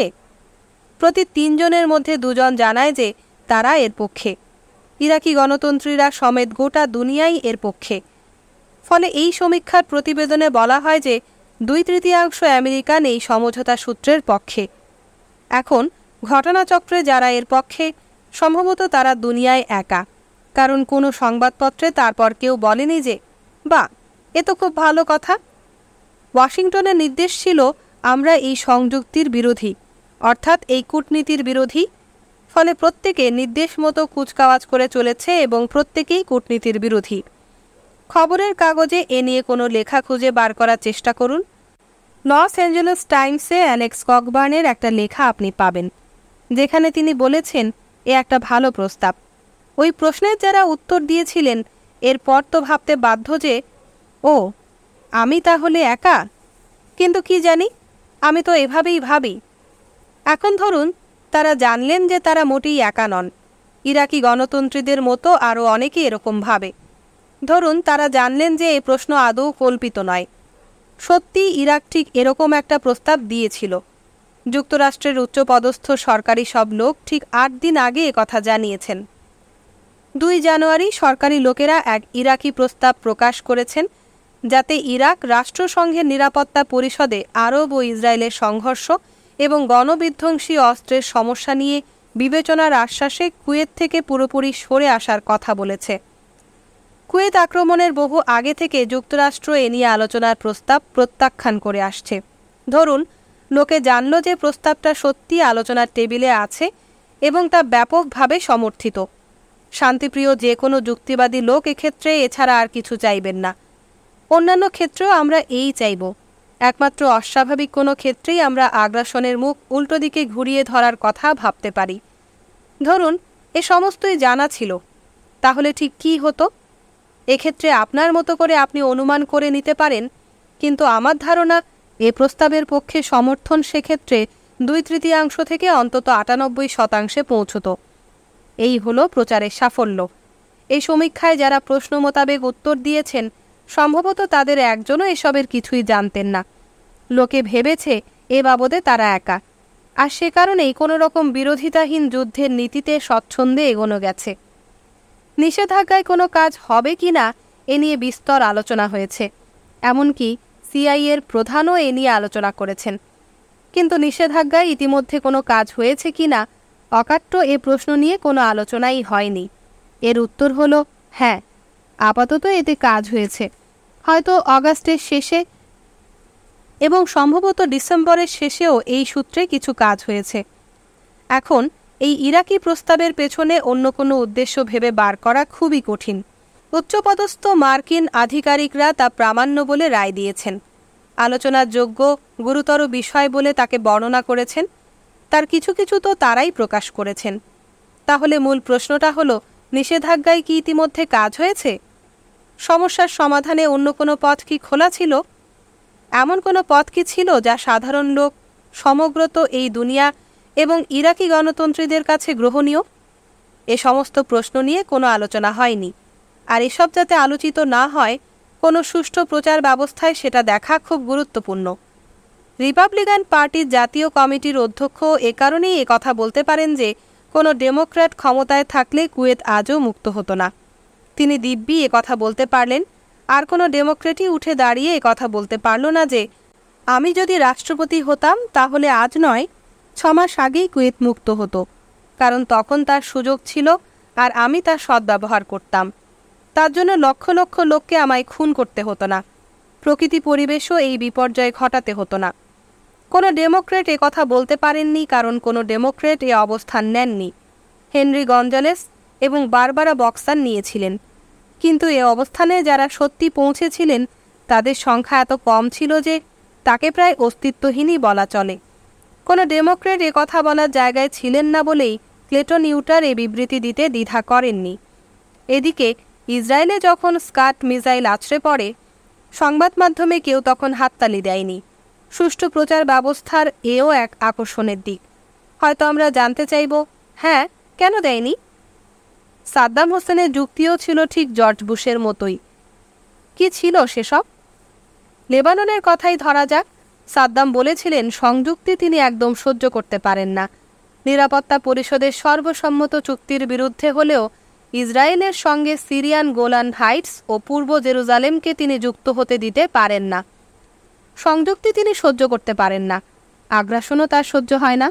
1978 থেকে ইসরায়েল নিরাপত্তা পরিষদের সিদ্ধান্ত লঙ্ঘন করে, তদনুযায়ী চলতে অস্বীকার করে, দক্ষিণ লেবানন দখল করে বসে আছে। এ সময়ে লেবাননের সর্বত্র তারা আক্রমণ করে গেছে, এখনও ইচ্ছে মতো তারা লেবাননে বোমা মারে। এ তিনি সহ্য করতে পারেন না। পশ্চিম তটে ইসরায়েলি নৃশংসতার যে প্রতিবেদন অ্যামনেস্টি ইন্টারন্যাশনাল পেশ করেছে তা তিনি পড়ে থাকতে পারেন, তার হৃদয় বিদীর্ণ হয়ে যায়। এ তিনি সহ্য করতে পারেন না। নিষেধাজ্ঞা কাজ করে না কারণ যুক্তরাষ্ট্র তাতে ভেটো দেয়। আলোচনায় কাজ হয় না কারণ যুক্তরাষ্ট্র সে পথ রুদ্ধ করে রেখেছে। ফলে বল প্রয়োগ ছাড়া আর বাকি থাকে কি? তিনি বহুদিন দেখেছেন। লেবাননের ক্ষেত্রে 13 বছর, পশ্চিম তটের ক্ষেত্রে দেখছেন 20 বছর। এসব যুক্তি আপনারা আগেও শুনেছেন, কিন্তু আগের সঙ্গে এখনকার পার্থক্য হলো এখন সাদ্দাম হোসেন সত্যি বলতে পারেন নিষেধাজ্ঞা ও আলোচনায় কোনো কাজ হয় না, কারণ যুক্তরাষ্ট্র তা হতে দেয় না। কিন্তু জর্জ বুশ তো আর কথা বলতে পারেন না, কারণ আপাতভাবে হলেও নিষেধাজ্ঞায় কাজ হয়েছিল। পাশাপাশি কথাতেও আস্থা রাখার যথেষ্ট কারণ আছে যে আলোচনাতেও কাজ হয়। হয় না শুধু তখনই যখন তিনি গোয়ারের মতো সে পথে হাঁটতে অস্বীকার করেন, স্পষ্ট করে বলেন যে না, এখন কোনো আলোচনা হবে না।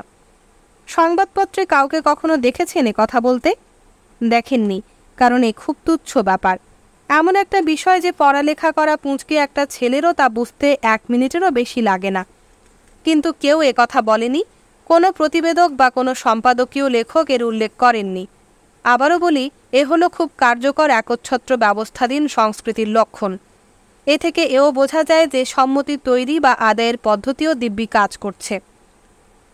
এ ব্যাপারে আপাতত শেষ কিছু কথা। উদাহরণ আমরা অনেক দিতে পারি, এগোনোর পথে আপনি নিজেও কিছু সংগ্রহ করে নিতে পারেন। ওই কথাটাই ধরুন যে সাদ্দাম হোসেন এক মস্ত দৈত্য, গোটা দুনিয়াকে যে পদানত করতে উদ্যত। যুক্তরাষ্ট্রে ব্যাপক লোক তা বিশ্বাস করেছিল, হয়তো তাতে বাস্তবতাও কিছু ছিল। তো কথাটা লোকের মাথায় একেবারে গজাল মেরে মেরে ঢোকানো হলো। কি না, সব কিছু সে কেড়ে নিতে চায়, এক্ষুনি তাকে থামানো দরকার। তা এত ক্ষমতাধর সে হয়ে উঠল কি করে? কোনো কলকারখানার ব্যাপার নেই, ছোট্ট একটা তৃতীয় বিশ্বের দেশ তার। 8 বছর ধরে সে ইরানের সঙ্গে যুদ্ধ করছে, আর তাও বিপ্লবোত্তর ইরান। তার সামরিক শক্তি ও সেনা নেতৃত্বের অনেকটাই সে নষ্ট করে ফেলেছে। যুদ্ধে ইরাকের পক্ষে কিছু সমর্থনও জোটে।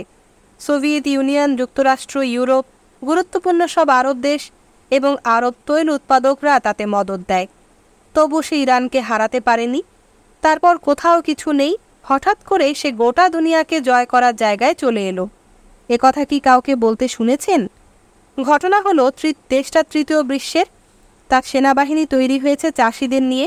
এখন এ কথাও স্বীকার করা হচ্ছে যে আত্মরক্ষার্থে দুর্গ, রাসায়নিক অস্ত্র ইত্যাদি নিয়ে এতকাল অজস্র মিথ্যে কথা বলা হয়েছে। কিন্তু এ কথা বলার মতো কাউকে খুঁজে পেয়েছেন কি? না, পাননি। সেটাই স্বাভাবিক। ম্যানুয়েল নোরিয়েগার সঙ্গেও ঠিক একই ব্যাপার ব্যবহার করা হয়েছিল। আর লক্ষ্য করুন, ঠিক তার 1 বছর পরে এটা করা হলো। বুশের বন্ধু সাদ্দাম হোসেন বা বেইজিংয়ে তার অন্যান্য বন্ধু বা স্বয়ং জর্জ বুশের তুলনায় নোরিয়েগা খুবই ছোটোখাটো খুনে। খারাপ লোক, কিন্তু ঠিক বিশ্বমানের নয়। আমরা যেমন পছন্দ করি ঠিক তেমন নয়। তা প্রমাণ মাপের চেয়ে ঢের বড় করে তাকে দেখানো হলো। মাদক পাচারকারীদের নেতৃত্ব দিয়ে সে নাকি আমাদের ধ্বংস করতে আসছে, ফলে দ্রুত এগিয়ে গিয়ে আমাদের তাকে গুঁড়িয়ে দিতে হলো। কয়েকশো কিংবা কয়েক হাজার লোককে এজন্য খুন করতে হলো। আর মাত্র 8% শ্বেতাঙ্গের শাসন কায়েম করতে রাজনৈতিক ব্যবস্থার প্রতিটা স্তরে যুক্তরাষ্ট্রের সামরিক অফিসারদের বসাতে হলো। এসব কাজই আমাদের করতে হলো, কারণ শেষ পর্যন্ত আমাদের তো আত্মরক্ষা করতেই হতো, নইলে ওই দৈত্য আমাদের ধ্বংস করে দিত। 1 বছর পর সাদ্দাম হোসেনও ওই একই কাজ করল। একথা কেউ বলেছে? কি ঘটল এবং কেন, সে কথা জানতে চেয়েছে? লক্ষ্য করে দেখুন, ক্রিল কমিশনের সঙ্গে এর আদপেই কোনো তফাৎ নেই, যারা শান্তিবাদী জনতাকে খেপিয়ে উন্মত্ত যুদ্ধবাজে পরিণত করেছিল। আর জনতা তখন নিজেদের বাঁচাতে যা কিছু জার্মান সব ধ্বংস করতে চাইছে। পদ্ধতি ও কৌশল হয়তো ইতিমধ্যে অনেক আধুনিক হয়েছে, টিভি এসেছে, বিস্তর টাকা ঢুকেছে, কিন্তু এসবই খুব পুরনো আর প্রথাগত। মূল বক্তব্যে ফিরে আসি। আমার মনে হয় না বিষয়টা নেহাতই মিথ্যে তথ্যহীনতা বা খাঁড়ি সংকটই সীমাবদ্ধ। বিষয়টা তার চেয়ে ঢের ব্যাপক। সেটা হলো, আমরা কি কোনো মুক্ত সমাজে বাস করতে চাই, নাকি চাই এক ধরনের স্ব-আরোপিত একচ্ছত্র শাসনের বশীভূত হয়ে থাকতে, যেখানে বিহ্বল পশুধলের অবস্থান সমাজের প্রান্তে, তাদের লক্ষ্য বিপথে চালিত, আতঙ্কিত তারা, জাতীয়তাবাদী স্লোগানে উচ্চকিত, প্রাণ ভয়ে ভীত, গভীর সম্ভ্রমে তাদের নেতাদের প্রতি অবনত, যারা নাকি ধ্বংসের হাত থেকে তাদের রক্ষা করবে। আর ওদিকে শিক্ষিত লোকেরা সেখানে নির্দেশ মতো কুচকাওয়াজে ব্যস্ত। যে সমস্ত স্লোগান তাদের বারংবার আবৃত্তি করার কথা, তার উচ্চারণে অকুণ্ঠ। আর এভাবে সমাজ সংসারের হাল সেখানে যা দাঁড়াবে, তা কহতব্য নয়। শেষ পর্যন্ত তাহলে বল প্রয়োগকারী এক ভাড়াটে রাষ্ট্রে আমরা পরিণত হব, এবং আশা করব যে অন্যেরা গোটা দুনিয়াকে ধ্বংস করার জন্য তখন আমাদের নজরানা দেবে। তাহলে আপাতত পছন্দ করার মতো এই সমস্ত বিকল্পের মুখোমুখি আপনি দাঁড়িয়ে আছেন। আর এই সমস্ত প্রশ্নের উত্তর অনেকটাই নির্ভর করছে আমার আপনার মতো সাধারণ সব লোকের ওপরই।